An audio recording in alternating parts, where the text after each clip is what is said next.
On December 12, 2018, the last snapshot of the year was released to the world, and with it, we had a little bit of clarity. With how often snapshots were released in 2018, the amount of information given to us can almost feel like it was a sensory overload.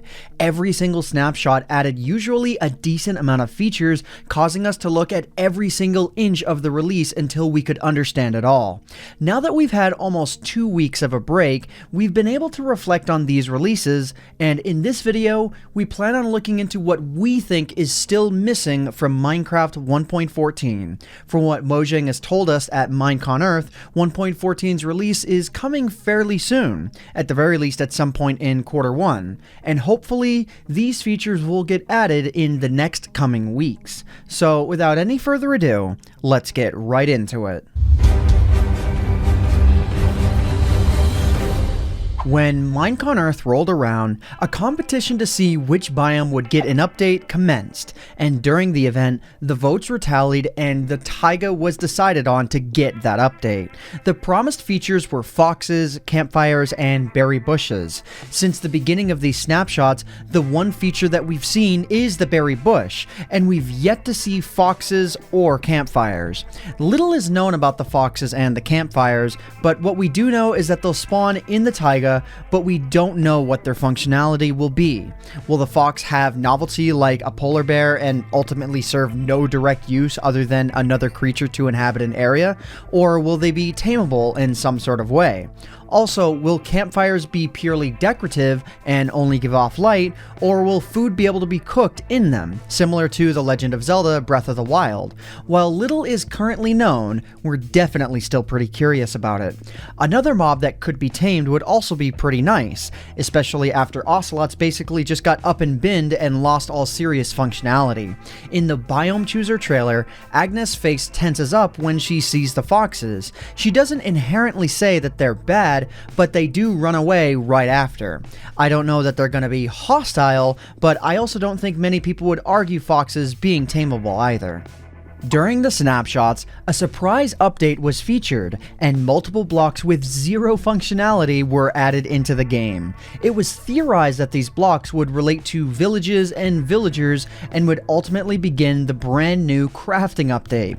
Shortly thereafter, we were proven to be right about this one.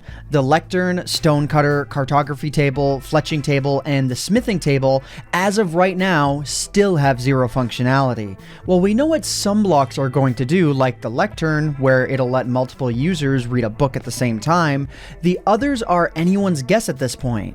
Based on current blocks and statements from Mojang, these new function blocks seem to be made with the intent to make crafting easier.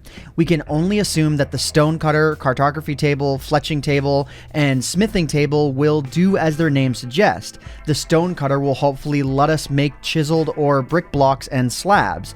The cartography table will probably let us make maps or something. The fletching table for arrows, and while it seems like a strange choice, the smithing table might let us make armor or tools, but that's only coming from prior experience in games like RuneScape. Personally, if that's the case, I think that armor and tools are easy enough of a recipe to remember for the regular crafting table, but I guess we'll have to see if it comes out that way. Another thing that was promised for the Village and Pillage update were the villagers. While they have their new skins, and while they, yes, look very stylish, they don't have their new AI as of yet. They do have their trading badges though, which is a definite plus and is something that I'm shocked we didn't get a little bit sooner. What they're currently missing is their new AI and the new trading system. Their new AI is supposedly a schedule that tells them where they need to be in the village at certain times of the day, and not much else is known about the new trading system. If I had to make any guesses, I'd say that it'd probably have something to do with the badges, potentially working that in somehow. Maybe the higher the badge, the better the trade. Maybe as in lesser resources that you'd have to spend, or you would get better items in general. Think of it as a village reward card of some sort. Do you have a diamond villager? Cool. Then you'd have to spend less for a trade. Though it could be argued that the current system currently works in much the same way already. While that's just a guess, hopefully it works those badges in somehow. And now, some unconfirmed features. At Minecon Earth 2018, a question was raised during the Minecraft developers panel, and when asked if brown mushrooms would be added into the game, one of the developers said yes. It was a nice note, but we ultimately have no idea when they'll be added, if they're gonna even be added in this update. 1.14 is right around the corner, so if Mojang does wind up getting their ducks in a row, hopefully we'll get the brown mushroom soon. On October 28th, 2018, Dinnerbone responded to a post on the Minecraft Suggestions subreddit where a user suggested a separate crafting block used to make fireworks. In Dinnerbone's response, he said, "We actually have ideas for blocks like this, but it's not likely going to be done for this update. Sorry, we're trying to move all complex recipes out of the crafting table and into a specialized mechanic, as it's basically impossible to teach players about banner patterns or fireworks charges. While we don't know if it'll be out in time for 1.14, we can only hope." And now for some really quick mentions. The brand new rendering engine for Minecraft, as well as custom world generation, is supposed to be added with this update. Recently, Dinnerbone was quoted to say that we should hear about custom world generation fairly soon, as it's a decently important thing to the community. Also, the new rendering engine is supposed to be added soon, and with it, quote-unquote, huge performance boost should be coming to the game.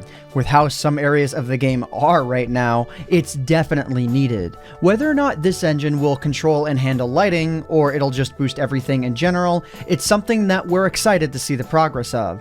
Also, while on the topic of lighting, when the heck is the super duper graphics pack coming out? That was intended to come out in the fall of 2017, and it's pretty much 2019 at this point. I know that it was supposedly limited to the Xbox One X version of the game, but it's something that people were excited for nonetheless. Whether or not it's actually gonna happen, I have no idea, but hopefully we don't have to wait that long for foxes. But what do you think? Are you excited for all of these new features? Do you think Mojang will add some more secret ones? Which feature do you want to see implemented in the next snapshot? Let me know in the comment section down below. But other than that, that just about does it for me for now. If you guys enjoyed this video, please consider leaving a like on it, because it would really help out myself and Michaelmcchill, who co-wrote and edited this video, the channel and the video quite a lot. But anyways guys, I hope you all enjoyed. My name is AntVenom, and I bid you all farewell. Thanks so much for watching.